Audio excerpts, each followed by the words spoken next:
Il y a 1 an à peine, elle menait encore une vie paisible d'étudiante. Mais depuis l'été dernier, Marie Laguerre, 23 ans, est devenue la cible d'inconnus sur Internet. Quand on est quelqu'un dans l'anonymat et que d'un coup, tout le monde se permet de dire ce qu'il veut et sortir n'importe quelle analyse sur nous, c'est quand même très bizarre de lire des mensonges, des trucs totalement stupides. Enfin, c'est particulier. Son nom et son visage sont devenus publics de façon aussi soudaine que brutale. Sur ces images de vidéosurveillance d'un café parisien, on la voit en haut de l'écran, vêtue de rouge, croiser un homme. Il lui fait des avances qu'elle repousse vertement. L'homme fait demi-tour, se rapproche d'elle et la frappe violemment au visage. Moi, quand j'ai posté la vidéo, je m'attendais même pas qu'elle devienne virale. Regardée plus de 2 millions de fois, la vidéo suscite des milliers de commentaires. Des messages de soutien, mais d'autres plus négatifs. Des invectives les plus loufoques aux menaces les plus inquiétantes. Ça a commencé surtout par la théorie du complot, parce qu'il y avait la loi Schiappa qui était votée au même moment. On disait que je ressemblais à Marlène Schiappa. Donc du coup, j'étais une actrice engagée par le gouvernement pour faire passer leur loi. Après, évidemment, il y a le côté les insultes. Donc il y a les insultes sur le physique. On me disait que j'étais trop moche pour être draguée. C'est le truc qui revenait souvent. Pour Marie Laguerre, ces messages virtuels ont eu des conséquences bien réelles qu'elle a encore du mal à verbaliser aujourd'hui. Ça m'a enclenché mais une anxiété folle. Troubles alimentaires, insomnie, perte d'énergie. Enfin, c'est pas la folie. C'est important d'être suivi dans ces moments-là. Du coup, moi, je suis encore en train de subir le contre-coup. L'homme qui l'a frappé devant le café a été condamné à 6 mois de prison et incarcéré. Mais pour les menaces sur Internet, il n'y a encore eu aucune interpellation.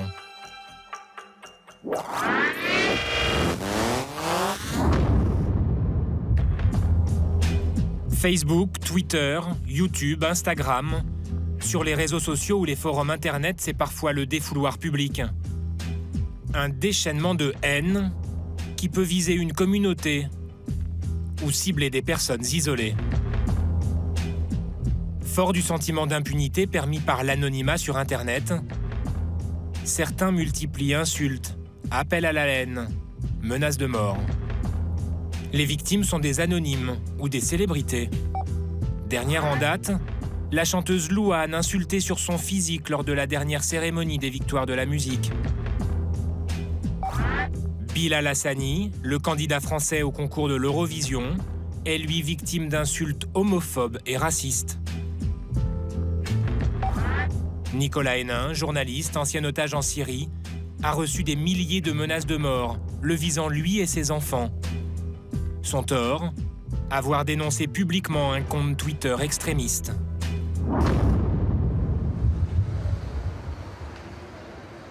Le phénomène a pris une telle ampleur que des policiers travaillent aujourd'hui à plein temps sur cette face sombre d'Internet.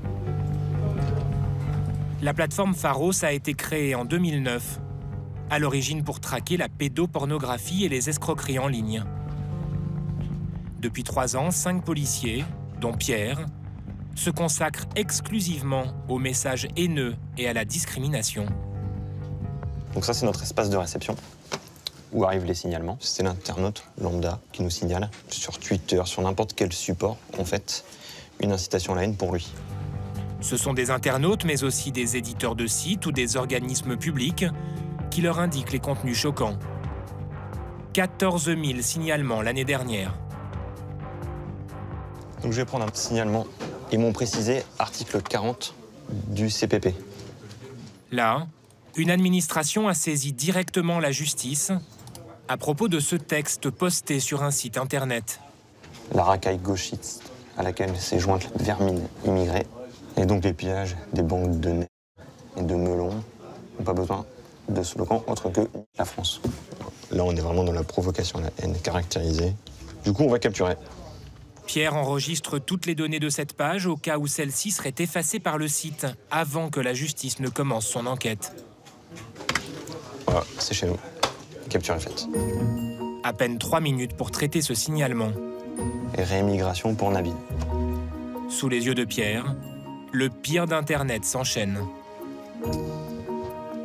C'est vendredi, au menu purée du musulman, garantie sans cervelle. Là, il est 11h20. L'heure du dernier signalement que vous avez reçu, c'est quoi, le plus récent? 11h16. 11h16, 11h09, 11h02. Et on en a pris. Donc, du coup, ça tombe comme ça au fur et à mesure. Donc là, sur le site de jean-marc-morandini.com, il y a un article et on me met qu'il y a des commentaires abjects sur la communauté musulmane. Chaque événement d'actualité déclenche une avalanche de signalements. Ici, une référence à l'auteur de l'attentat dans 2 mosquées de Christchurch en Nouvelle-Zélande. Donc de toute façon, aucun peuple ne survit sans xénophobie. Les musulmans nous ont largement montré que le terrorisme, ça fonctionne très bien pour obtenir ce qu'on veut. Il s'est dit qu'il préférait encore faire un attentat et détruire sa vie que de laisser cette horreur arriver chez lui. Quelque part, il a raison. Avec ces quelques mots, l'internaute a basculé dans l'apologie du terrorisme et l'appel à la haine. Des infractions punies par le code pénal. On va regarder. Pharos ne peut pas effacer les messages qu'on lui signale. Je vais avertir l'éditeur. Pour obtenir le retrait, Pierre va informer l'éditeur du site de ce signalement. La connaissance de faits religieux étant désormais présumée acquise, votre responsabilité pénale pourrait être engagée. On l'informe. Si le contenu est déclaré illégal et que l'éditeur ne le retire pas, ce dernier encourt 1 an de prison et 45 000 € d'amende. Voilà. Et à partir de maintenant, il est au courant. Pour tenter d'identifier l'auteur du message, le policier va demander l'ouverture d'une enquête judiciaire. Il pourra alors exiger du site internet qu'il lui transmette les informations de connexion dont il dispose. Une fois qu'il sera identifié, on transmettra aux collègues du lieu d'habitation pour audition. Les identifications ne sont pas toujours possibles. Mais quand les policiers y parviennent, les internautes de la haine peuvent finir devant les tribunaux. Le 20 mars dernier, à Rennes, Nadia Dam, une journaliste de 40 ans, vient assister au procès d'un homme accusé de l'avoir menacée sur Internet de mort et de... Elle et sa fille de 11 ans. Je suis venue parce que les propos tenus par cet internaute étaient particulièrement dégueulasses. C'est-à-dire qu'au-delà de tout ce qu'on peut imaginer, j'ai littéralement vomi physiquement. C'est le 7e internaute à comparaître pour l'avoir agressé virtuellement.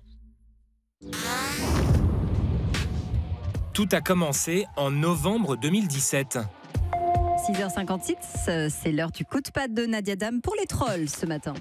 Ce matin-là, elle tient une chronique au vitriol contre des internautes du forum 1825. Ces derniers ont saturé d'appels malveillants un numéro de téléphone dédié aux femmes harcelées, jusqu'à le mettre hors service. Ce forum, pour dire les choses poliment, il représente le bac marron d'Internet, la poubelle à déchets non recyclables, parce que ses membres se sont fixés une mission: harceler, menacer et décourager la moindre initiative féministe. Vraiment, je trouve qu'à ce stade de bêtises crasses et de malveillance, il faudrait que les membres de ce forum songent sérieusement à léguer leur cerveau à la science pour qu'on sache un jour comment il est possible de rester en vie en étant aussi con. Dans les heures qui suivent, Nadia Dam va subir une déferlante de haine, un harcèlement en meute. Quand j'ai vu mon téléphone vibrer de haine, j'ai pas réagi du tout. Je suis restée les bras ballants et je voyais les messages s'afficher. Quelques heures quand même comme ça. Donc on passe d'un état de sidération à de la pure trouille. Ce sont des personnes qui, en ce qui me concerne, et pour d'autres aussi, ont utilisé des informations sur ma vie. Avec le prénom de mon enfant. Son collège était sous surveillance puisqu'il y avait eu des menaces sérieuses qui portaient sur elle, avec diffusion de son collège, de ses horaires, de son cours de théâtre, etc. Des membres du forum dévoilent son adresse parisienne. La chroniqueuse est cambriolée, sans que le lien avec le harcèlement soit établi. Elle déménage. Elle décide de déposer plainte contre les auteurs des messages. Plusieurs sont démasqués. 2 d'entre eux sont condamnés en juillet dernier à 6 mois avec sursis. Celui-ci, un technicien informatique de 35 ans, l'avait menacé de vie. Le second, âgé de 21 ans, avait diffusé un photomontage l'imaginant décapité par des terroristes. À Rennes, c'est l'auteur du tout premier message posté sur le forum 1825 qui doit comparaître. Un texte que nous avons choisi de ne pas reproduire. À quelques heures de son procès, il accepte de nous rencontrer en présence de son avocat Frédéric Birien. J'ai lu dans la presse, Mais comme sur Internet, il tient à rester anonyme. Âgé de 27 ans, sans casier judiciaire, il est étudiant en philosophie et voudrait devenir enseignant. Comment vous vous sentez pour cet après-midi? Pas trop stressé? Non. Vous savez qu'elle sera là? Oui, Probablement. bien sûr, oui. Ça me dérange absolument pas. Le président, je pense, vous poser la question de savoir, mais pourquoi vous avez fait ça? Pourquoi? C'était le fait de choquer, le fait d'être dans l'excès, etc. C'était voulu, quoi. Parce que quand Nadia Dame insulte toute une partie du forum de déchets non recyclables, il faut bien comprendre que c'est cette insulte-là, en particulier, qui a soulevé, en fait, toute une partie du forum, et moi y compris. Vous êtes senti insulté, diffamé par ses propos? Oh, bien sûr. Un prévenu droit dans ses bottes, qui assume et n'exprime aucun regret. Vous comprenez que pour celle qui est visée par le message, mais aussi pour ceux qui pourraient le lire, il puisse apparaître comme extrêmement violent, vous le comprenez? Que Nadia Dame trouve ce message violent? Oui, et que d'autres personnes qui pourraient le lire pourraient également le trouver très violent. Quelles autres personnes? Peu importe. Des gens normaux? Même moi, votre avocat, pouvez-vous, à un moment ou à un autre, imaginer que j'ai pu potentiellement avoir les oreilles écorchées, les yeux, entre guillemets, griffés en lisant cela, tellement ça pouvait être potentiellement choquant. Je balance juste des perversions sexuelles les plus horribles voilà. qu'on puisse imaginer. Et selon vous, votre message, il ne pouvait pas avoir d'impact sur la vie de Nadia Dame ou de sa famille? Absolument pas, parce que ça confine à l'absurde ce que j'ai écrit. Oui, c'est totalement absurde. Tous les fantasmes y passent. Hein. Alors, on passe de la nécrophilie à la pédophilie, à la zoophilie. Donc c'est parfaitement... c'est tellement absurde qu'en fait, c'en est irréel. Pour Nadia Dame, l'épreuve paraît en tout cas bien réelle. Et elle se poursuit dans la salle des pas perdus, juste avant l'audience. Pour la première fois, elle voit le visage du prévenu. Elle l'entend surtout. Et il continue d'assumer. Parle aux journalistes. Je cache tout le temps avec les bourse. Mais toujours anonymement. Moi, ce que je trouve choquant, c'est la diffamation de Nadia Dame et sa haine de classe absolument ahurissante. J'ai pas parlé d'un cadavre, mais presque. Absurde. Voilà. Tout ça, c'est de l'absurdité. Tout ça, c'est de l'absurdité poussée à son paroxysme. Merci.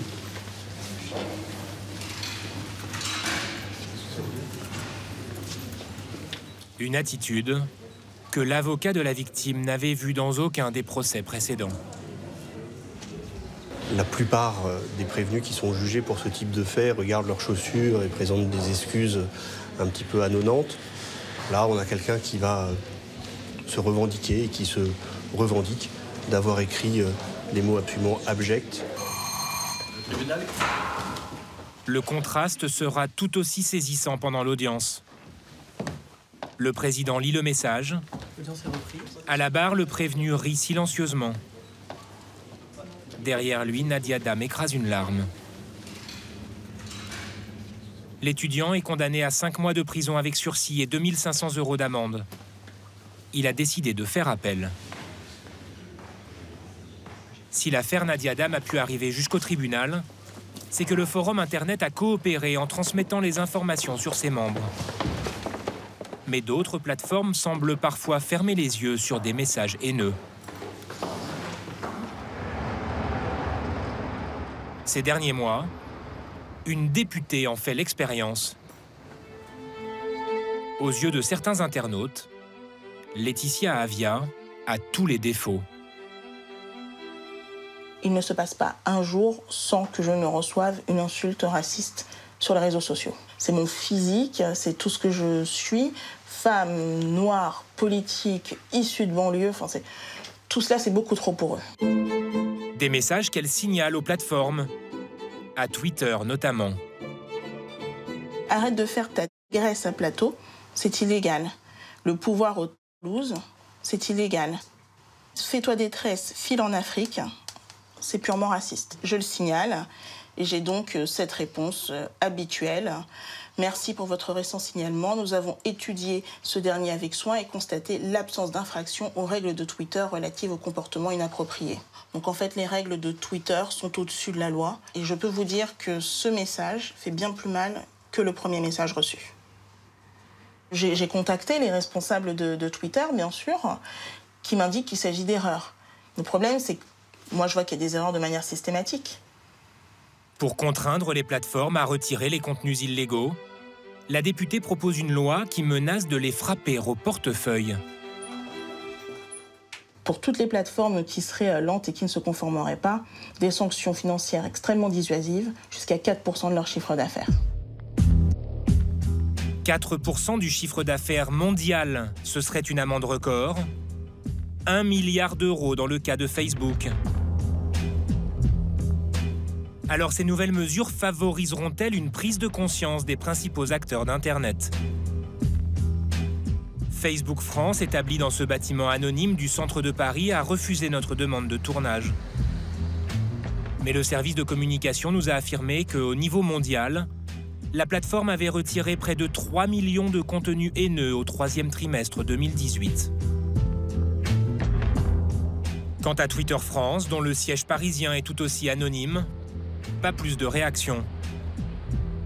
Selon une étude de l'Union européenne, c'est le plus mauvais élève des géants d'Internet, avec moins d'1 message sur 2 retiré suite à un signalement. Alors en attendant, ce sont les anonymes du web qui se mobilisent. Xavier et Chani sont à l'origine d'un groupe baptisé « Je suis là ». Tu vois, là, il y a plein de commentaires sur cette femme qui est la première à remporter l'un des 2 prix de mathématiques les plus prestigieux au monde. Et tous les commentaires, c'est des commentaires sur son physique. C'est une femme. Vous êtes sûr que c'est une femme? On a plusieurs comme ça. Sosie officiel de Benny Hill. Oui. On va lancer une action commune. Les 2 bénévoles viennent de repérer des commentaires insultants à propos d'une brillante mathématicienne. Ils invitent leurs 1600 membres à laisser un message positif pour noyer la haine. On a l'impression que tous les internautes sont haineux et extrémistes. On s'est rendu compte qu'il y avait une minorité en fait, qui était surreprésentée. Et ça, c'est un problème, en fait, finalement. C'est presque un problème démocratique parce que c'est pas tout le monde qui s'exprime. 30 minutes après le lancement de l'action, le nombre de messages a été multiplié par 3.